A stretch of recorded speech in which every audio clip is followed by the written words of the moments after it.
Kia ora, good afternoon. Welcome to Stuff's continuing coverage of the budget from the halls of Parliament here. Delighted to be joined by Green Party co-leader, James Shaw. G'day.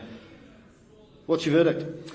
Look, this budget does contain a number of things that the Green Party have been campaigning for perhaps over a decade, so we're supporting that. And what are those? I'll give you an example.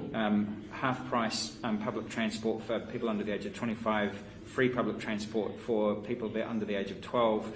That's something that we've been campaigning for since at least the 2011 election campaign, so we're really pleased to see that.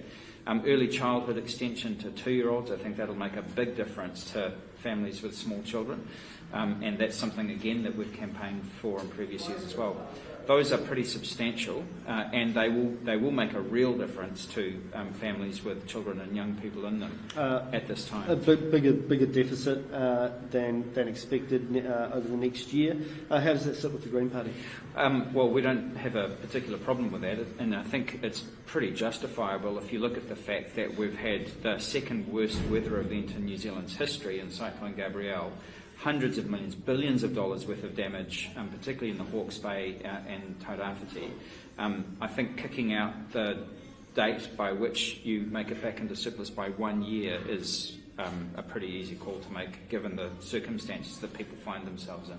And do you think that this has done enough, from your perspective, to help ease the short-term burden of New Zealand's inflation rate? Well, like I said, I think this is a good start. The Green Party, we have our own priorities, of course, and the budget would look different if we were writing it. We do think that, there is a political choice that the government have made to kind of tie their own hands when it comes to the revenue that they raise, and then the ability to then, lift people out of poverty, for example, or to ensure that everybody in this country has got a warm, dry, safe home to live in.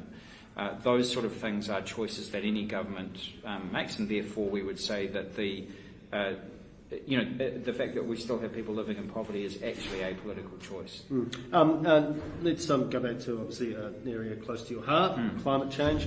Was climate change a bit of a loser in this budget, or is it kind of sort of business as usual after the big injection of cash over the last couple of years and getting all of that infrastructure sorted? Yeah, we did front-load expenditure for the first year of the Climate Emergency Response Fund. This budget does contain $1.4 billion of additional climate spending, and some of that is related to public transport, helping to roll out the EV charging infrastructure around the country and so on. So that stuff will, obviously make a difference. You will have heard me say before, of course, that I think as a country we need to pick up the pace, and I would make that argument about this budget as well. Overall, it was a budget. It's Chris Hipkins, it's a bit more retail politics. Obviously, there's the cost of living stuff, and then the longer term, the resilience plan, and particularly the new sort of kind of science and innovation hub here in Wellington. You're obviously Wellington-based MP. Do those look like pretty good initiatives to you? They do. Yes, they do.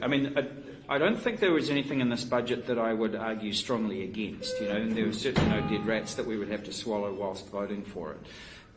I guess our main argument would be, like I said before, that there's a political choice that we could make to say, well, actually, we can end poverty in this country, we can pick up the pace of climate action, we can protect nature, and we're sort of tying our own hands by, the sort of rules we set for ourselves, because those are actually political choices. They're not immutable laws. And the trustee tax, trustee tax rate going up to 39%, is something you guys support? Yes, absolutely it is. I think there's a loophole. The Labour Party did say that they would monitor whether there was, kind of abuse of that loophole going on. They say that they think that there is, and so they're equalising it. We would have argued that they could have done that up front, because it was pretty obvious that whilst that discrepancy was there, people were going to exploit it. So it's brought a bit of consistency back to this. That's right. Yeah, that's right. Okay, so thank you so much for joining us. We'll round up budget in 3 words. I'm going to just go a little bit longer than that. I would say it is a bread and butter budget, but with a healthy, tasty side of greens.